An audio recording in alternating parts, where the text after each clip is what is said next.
El terror siempre estuvo muy infundido por lo que no podemos controlar.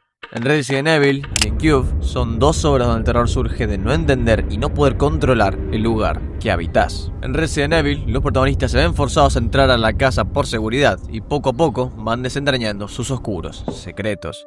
Y en Cube, los protagonistas se despiertan en la trampa mortal, sin tener ni idea de cómo llegaron, quién los trajo y, más importante, cómo salir. Es el terror de no entender dónde estás y cómo escapar. Pero, ¿qué pasa cuando el terror no viene de afuera ni de otro, sino de nosotros mismos? Gio cuenta la historia de Tadashi y Kaori, una pareja que después de un viaje en río vuelve a su casa solo para darse cuenta que hay un olor que los perturba a los dos, muy similar al que ya habían olido antes. Kaori va a bañarse y a ver que el olor no se va, manda a Tadashi a comprar productos para intentar eliminarlo. El hedor vuelve loca a Kaori, que no sale a la ducha hasta sentirse limpia, y de reojo ve como una pequeña criatura se mueve detrás de ella. En eso Tadashi llega a la casa y ve como la criatura escapa del baño. La persigue y con un mueble logra matarla. Pero al ver el cuerpo...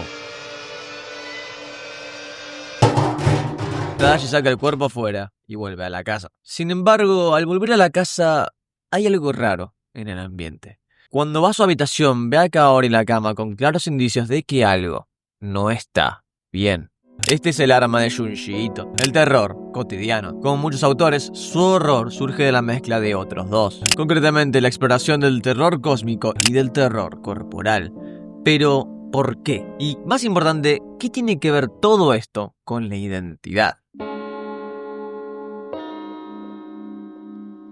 ¿Hasta qué punto parecería ser que el sentido de la vida es el encuentro de nuestra identidad, si lo propio de la naturaleza humana parecería estar siempre en estado de transformación constante? Siempre estamos cambiando y sin embargo pretendemos aferrarnos a algo que se mantenga inmutable. Tal vez se trate menos de saber quiénes somos y más de dejar de ser lo que otros hacen con nosotros. ¿Quiénes somos? La identidad siempre está relacionada con la pregunta de quién soy y qué me define. Mi trabajo, mi signo, mi lugar de nacimiento, todo eso constituye acaso quién soy. Darío Stein-Serraidberg plantea que es imposible definir una identidad ya que nosotros siempre estamos en constante cambio. Siempre las cosas que nos caracterizan y componen están ligadas a un tiempo finito. Pero me estoy yendo muy a lo psicológico y ¿qué hay de lo carnal? Yeah, I can explain it too. Come on. So it's the body, all right? The body for me is the essence of human existence. Okay. It is what we are. Mm-hmm. And everything comes from that, including technology. So technology also becomes what we are, for the good and the bad. La carne lo es todo. El protagonista de Face of Another pierde su cara después de un accidente laboral, quedando irreconocible. Sin que nosotros conozcamos su cara original, vive entre las sombras de su departamento. Sin su cara, sin sus rasgos, siente que no es nadie, que no tiene nada. No solo no se soporta a sí mismo, sino que no soporta a la gente. Y en eso, empieza a ver un médico que pueda hacerle una nueva cara. Hiroshi Tishigara muestra cómo el mundo, aunque diga lo contrario, se maneja por la hegemonía y la belleza.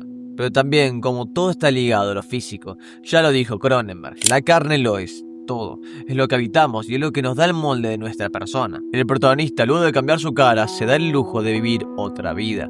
Como si cambiar de identidad fuese un pase libre para hacer todo lo que no hacías por vergüenza o por lo que sea. La identidad se ve reducida a una máscara, algo que si lo cambiáramos, pudiéramos vivir otra realidad. El protagonista, en su cambio de rostro, por mera curiosidad, decide volver a intentar seducir a su esposa. Y al tener éxito, cuando están a punto de tener sexo en la habitación de un hotel, ella le confiesa que ya lo sabía. El protagonista se quita su máscara, se quita su cara y su identidad se cae. El final de Face of Another es uno de los más impactantes del cine de terror. En una multitud sin rostro, el protagonista camina a través de ella con su médico, con la persona al que jugó a ser Dios para crear algo nuevo y hermoso. El protagonista en su nueva piel, al sentirse externo a quien es, se siente con la libertad de seguir siendo otra persona. La despersonalización y la desligación de la responsabilidad ante sus actos. En eso asesina al médico, el creador de su nueva identidad. ¿Y qué le queda al hombre que ya no se encuentra en su propia piel?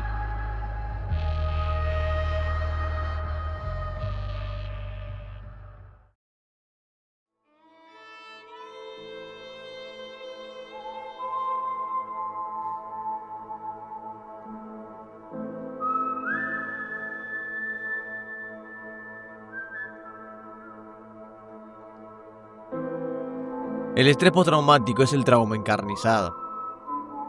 Muchos soldados vuelven irreconocibles de la guerra, con cicatrices mentales que le vuelan la mente a los jóvenes soldados. Sin embargo, también es recurrente las cicatrices físicas. Johnny Got His Gun es una de esas obras que se animaron a combinar el body horror con la guerra. Después del bombardeo, Johnny queda postrado sin piernas, sin brazos y sin cara, pero con la conciencia activa. Esta es de esas obras que me parecen desgarradoras, porque es la historia de un joven soldado que, dejándose llevar por la propaganda bélica de la época, termina postrado en una camilla sin la capacidad de entender qué es lo que lo rodea. La película se divide en dos, los segmentos a color y los segmentos en blanco y negro. El presente, siendo retratado en monocromo, y el pasado y las fantasías que pasan por la cabeza de Johnny, a color. Johnny Got His Gun es una tragedia por cómo corrompe la mente de un joven soldado que se alistó con la ilusión de proteger y pelear por su país. No puedo evitar pensar en algo cuando veo a Johnny postrado en la camilla, y eso es la metamorfosis de Kafka. Sacando la distancia de la mente, es la historia de dos individuos que, despertándose en cuerpos ajenos, intentan adaptarse a su nueva percepción. La película abarca el concepto de cómo el cuerpo puede ser una prisión, como un lugar que nos encierra y nos limita. El cuerpo humano, con el paso del tiempo, pierde sus funciones, pierde sus cualidades y sus atributos. Lo que más me aterra de envejecer es volverme esclavo de mi propio cuerpo. Que mis brazos estén débiles, que mis rodillas no puedan andar, que mi boca no pueda modular y que mi cerebro no me ayude a pensar con claridad. Johnny no tuvo que esperar una vida para que su cuerpo le dejara en banda. Fue un conflicto humano y la deshumanización de sus superiores por no dejarlo morir. En el fondo, toda la película es una crítica bélica muy íntima, no solo del campo de batalla, sino del dolor, de la inocencia. Escuchar a Johnny pedir ayuda mientras la cámara se aleja lentamente es una crítica tan dolorosa a las pérdidas de la guerra y la frialdad de sus dirigentes.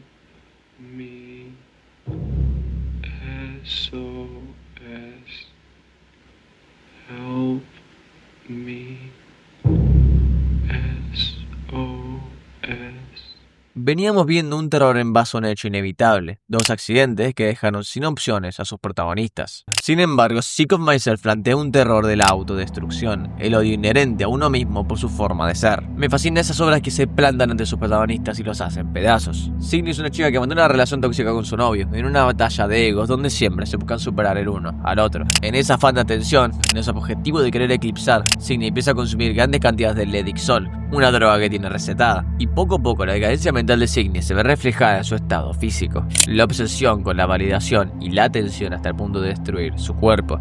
Sidney empieza a vivir una mentira, una vida vacía y centrada en la lástima barata. Mientras su pareja se gana la atención por su arte, Sidney le reclama por su estado de salud autoimpuesto. Esa autodestrucción se vuelve una marca, una forma de llamar la atención fuera de la hegemonía, que termina trayendo a empresas de modelaje. Me encantaría decir que me reí durante toda la película, pero siempre sentí ese pequeño piquete de la nuca, esa sensación de que todo podría pasar la semana que viene.